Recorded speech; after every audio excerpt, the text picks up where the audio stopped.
Hello everyone, welcome to my YouTube channel. Bharat के संविधान से रिलेटेड एमसीक्यूज़ की जो हमारी सीरीज़ चल रही है, ये इसका 20th पार्ट है। इससे पहले मैं 19 वीडियो अपलोड कर चुकी हूँ। उनकी लिंक आपको डिस्क्रिप्शन बॉक्स में मिल जाएगी, आप वहाँ पे जाके चेक कीजिएगा। उन सारी वीडियोज़ में आपको भारत के संविधान से रिलेटेड इम्पोर्टेंट एमसीक्यूज़ मिल जाएंगे, जो आपको गवर्नमेंट के कॉम्पिटिटिव एग्ज़ाम होते हैं, जैसे UPSC, state PCS, NTPC, SSC, पटवार और एलडीसी, कांस्टेबल, पुलिस, एसआई, इन सारे एग्ज़ाम में आपको हेल्प करेंगे। आप इस वीडियो को देखने के साथ साथ इसके नोट्स भी बनाते रहिए, जिससे आपको फ्यूचर में रिवीजन में इजी रहेगा। क्योंकि एग्ज़ाम से पहले अगर आप पूरी वीडियोस को देखेंगे तो आपको आपका जो टाइम है वो वेस्ट हो जाएगा। इसीलिए अगर आप अपने जो शॉर्ट नोट बनाते हैं, वन लाइनर शॉर्ट नोट, उससे पढ़ेंगे तो आपका रिवीजन काफ़ी जल्दी हो जाएगा, आप काफ़ी कम टाइम लगेगा। तो अब चलिए स्टार्ट करते हैं। फर्स्ट क्वेश्चन है, निम्नलिखित में से किस यात्री का शाब्दिक अर्थ होता है हम आदेश देते हैं? तो जो हम आदेश देते हैं, इसका मतलब जैसे आप थोड़ा अपना कॉमन सेंस लगाएंगे तो आपको इसका आंसर खुद ही समझ में आ जाएगा। इसका आंसर है परमादेश। परमादेश का मतलब होता है कि हम आदेश देते हैं। नेक्स्ट क्वेश्चन है, लोकसभा का कार्यकाल। ठीक है, आपके सामने ही 4 ऑप्शन है। आप वीडियो को पॉज करके ऑप्शन पढ़िए, आंसर सोचिए, फिर मैं आपको इसका आंसर बताऊंगी। तो लोकसभा का जो कार्यकाल होता है, वह बजट के निर्माण में संसद का कोई हाथ नहीं होता। ठीक है, बजट के निर्माण में संसद का कोई हाथ नहीं होता। जो बजट होती है उसमें संसद का कोई हाथ नहीं होता। नेक्स्ट क्वेश्चन है, राज्य लोक सेवा आयोग के सदस्यों की नियुक्ति कौन करता है? किसी भी राज्य लोक सेवा आयोग के जो सदस्यों की नियुक्ति होती है वह उस राज्य का राज्यपाल करता है। बाकी जो राष्ट्रीय लोक सेवा आयोग के सदस्यों की नियुक्ति करता है राष्ट्रपति। मतलब ये जो नियुक्ति करने के काम होते हैं, अगर आप किसी क्वेश्चन में फंस जाएं तो आप देखिए कि क्या उस ऑप्शन में राज्यपाल या राष्ट्रपति है।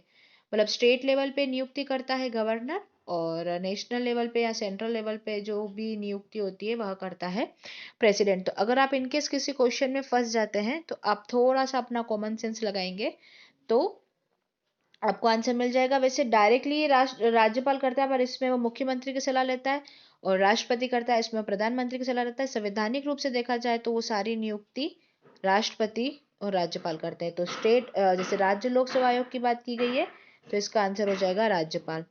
नेक्स्ट क्वेश्चन है, भारत में वित्त आयोग के सदस्यों की नियुक्ति किसके द्वारा की जाती है? तो वित्त आयोग आपने पढ़ा ही होगा इसके बारे में। तो वित्त आयोग, अब जैसे आप समझिए कि वित्त आयोग के सदस्यों की नियुक्ति है, तो ये सेंट्रल लेवल नेशनल लेवल का आयोग है, तो इसकी नियुक्ति कौन करेगा? राष्ट्रपति करेगा।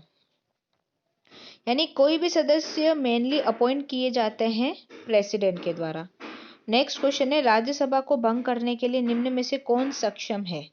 अगर आपको राज्यसभा भंग करवानी है तो कौन सक्षम है? तो इसका आंसर है कोई नहीं, क्योंकि राज्यसभा एक स्थायी सदन है, उसे भंग नहीं किया जा सकता। लोकसभा को भंग किया जा सकता है, पर राज्यसभा को भंग नहीं किया जा सकता, क्योंकि वह एक स्थायी सदस्य होता है।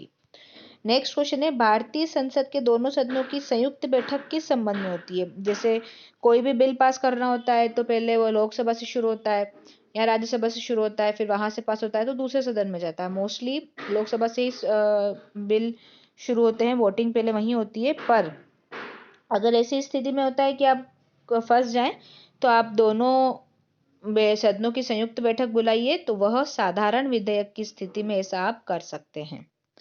नेक्स्ट क्वेश्चन है, कैबिनेट में सम्मिलित होते हैं? तो कैबिनेट में कौन कौन सम्मिलित होते हैं? केवल कैबिनेट मिनिस्टर ही कैबिनेट में सम्मिलित होते हैं। बाकी राज्य मंत्री या राज्य उपमंत्री ये कोई भी कैबिनेट में सम्मिलित नहीं होते हैं। नेक्स्ट क्वेश्चन है, निम्नलिखित में से कौन भारत के राष्ट्रपति की इच्छा तक ही पद पर बने रह सकता है? तो राष्ट्रपति की इच्छा तक खाली राज्यपाल ही बन सकता है, क्योंकि उच्चतम न्यायालय में राष्ट्रपति की इच्छा, लोकसभा और निर्वाचन आयुक्त, इसमें राष्ट्रपति की इच्छा का कोई रोल नहीं होता, क्योंकि इसका कार्यकाल फिक्स है, इसका कार्यकाल फिक्स है, इसका कार्यकाल फिक्स है। अगर इनके अलावा इन तीनों में से किसी ने भी संविधान के नियमों का पालन नहीं किया तो इन्हें वोटिंग या महाभियोग द्वारा हटाया जाएगा। जैसे उच्चतम न्यायालय के न्यायाधीश को महाभियोग द्वारा हटाया जाएगा।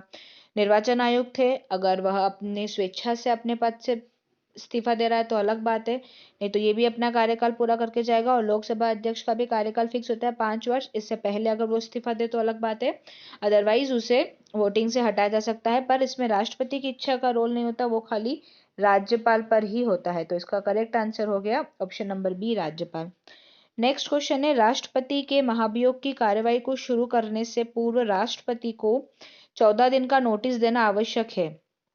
ये आपको बात पता ही होगी, अगर आप किसी भी राष्ट्रपति के विरुद्ध महाभियोग की कार्यवाही शुरू करते हैं, मतलब महाभियोग मतलब उसे आप पद से हटा रहे हैं, तो आप ये कार्यवाही शुरू कर रहे हैं तो इससे पहले आपको 14 दिन पहले राष्ट्रपति को नोटिस देना पड़ेगा कि हम आपके अगेंस्ट ये कर रहे हैं। तो ये आर्टिकल है आर्टिकल 61, अनुच्छेद 61। नेक्स्ट क्वेश्चन है, कार्यकाल पूर्ण होने पर पहले भारत के राष्ट्रपति को उनके पद से कौन हटा सकता है? कार्यकाल पूर्ण होने से पहले, ठीक है, अगर आप भारत के राष्ट्रपति को हटाना चाहते हैं, इससे प्रीवियस वाले क्वेश्चन में हमने यही पढ़ा था, तो संसद द्वारा महाभियोग लगाकर उन्हें हटाया जा सकता है और इससे पहले आपको राष्ट्रपति को 14 दिन पहले नोटिस भेजना होगा। तो इस प्रकार भारत के संविधान से रिलेटेड आज के हमारे एमसीक्यूज पूरे होते हैं। अगर आपको मेरी वीडियोस पसंद आती हैं तो आप उन्हें लाइक कीजिए, ज़्यादा से ज़्यादा शेयर कीजिए और यूट्यूब के मेरे चैनल को सब्सक्राइब कीजिए, जिससे आप मेरी आने वाली हर वीडियो से अपडेट होते रहेंगे। अगर आप मुझसे किसी और टॉपिक पर वीडियो चाहते हैं तो मुझे कमेंट करके ज़रूर बताएं। Thank you so much.